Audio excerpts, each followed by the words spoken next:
Hey everyone, and welcome! Today, we're basically becoming historical detectives. We're about to dive into a massive investigation, trying to piece together a story that started thousands of years ago, and we're gonna do it by asking 4 simple questions. What, where, how, and when? So let's get right to it and start looking for clues. So let's start with a big one. I mean, think about it. How could we possibly know what someone ate for dinner 8,000 years ago? Or what clothes they wore, or where they lived?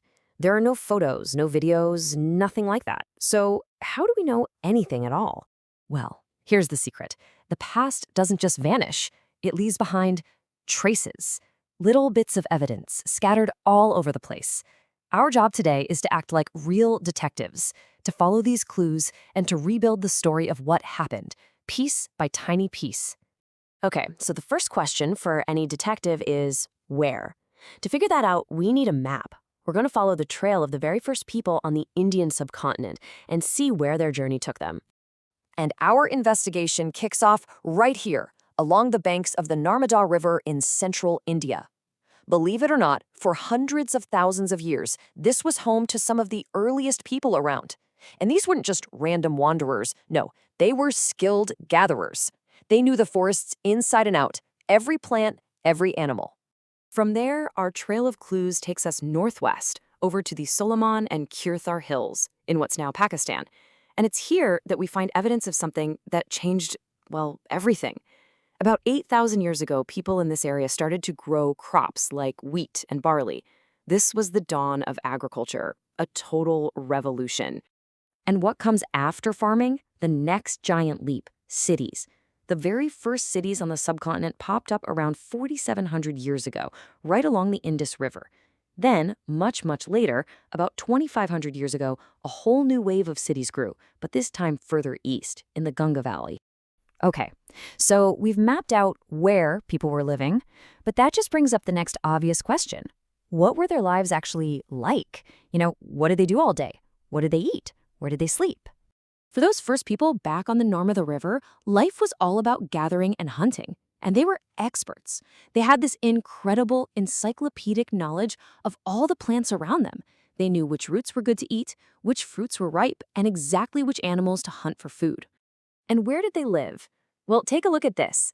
These are the rock shelters at Bhimbetka, in modern-day Madhya Pradesh, not far from that Narmada Valley. People chose to live in natural caves like these for a really simple reason: protection. It was a ready-made home shielding them from rain, heat, and wind.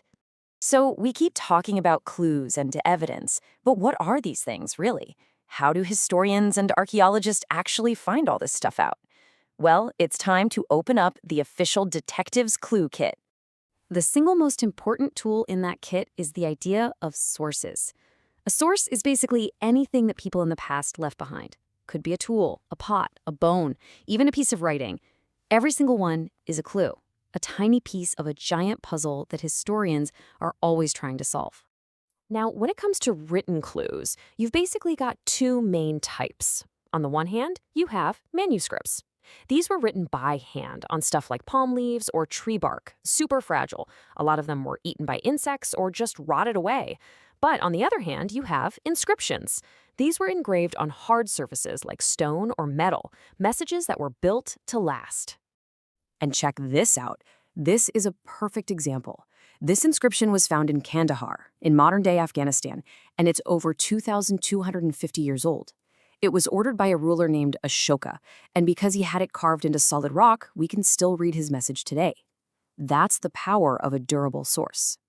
But what about all the people who couldn't write or didn't write things down? That's where archaeology comes in. Archaeologists are the detectives who literally dig in the dirt.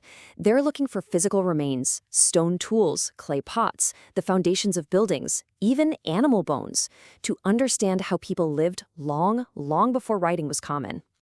All right, so we've got the where, the what, and the how. We're just missing one last crucial piece of the puzzle: when. Finding clues is great, but a detective has to put them in the right order to crack the case. For historians, that means creating a timeline. So let's lay out our big moments. About 8,000 years ago, farming gets started. Then, way later, 4,700 years ago, the first cities pop up on the Indus. And then another huge time jump. 2,500 years ago, a new phase of cities begins over in the Ganga Valley. When you see it laid out like this, you really start to feel just how massive these spans of time really were. Now, to really get these timelines, we need a quick explainer on what letters like BC and BCE mean. Just think of the year 1 as a big dividing line. Anything BC or BCE happened before that year, so the dates actually count backwards. 200 BC is older than 100 BC. Everything AD or CE happens after year 1, so the dates count forwards, just like we're used to.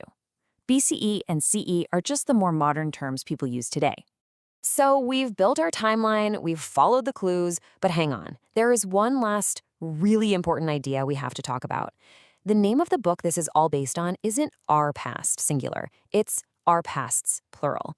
And there's a really, really good reason for that. Let me just ask you this. Do you think the past was the same for everyone? Did a king experience history the same way a farmer did? Did a merchant in a big city live the same life as a hunter out in the forest? The answer, pretty obviously, is no way. You see, there isn't just one story of the past. There are millions of different pasts. Kings and queens, well, they often had their big victories recorded for everyone to see. But what about ordinary people? The farmers, the hunters, the craftspeople. They usually didn't keep records of their lives. And that's exactly why archaeology is so important. The tools and pots they left behind might be the only clues we have to understand their pasts. And that brings us right back to where we started. This one sentence really says it all, doesn't it? Historians and archaeologists are detectives. They take all these different sources, inscriptions, tools, bones, and use them as clues to piece together the many, many different stories of our shared pasts. And you know the coolest part of all this? The investigation is never, ever over. We're always finding new sites. We're developing new tech that lets us look at old clues in brand new ways. Our understanding of history is always changing, which leaves us with one final really exciting question. What amazing new clue about our human story are we going to discover next? Thanks so much for joining the investigation.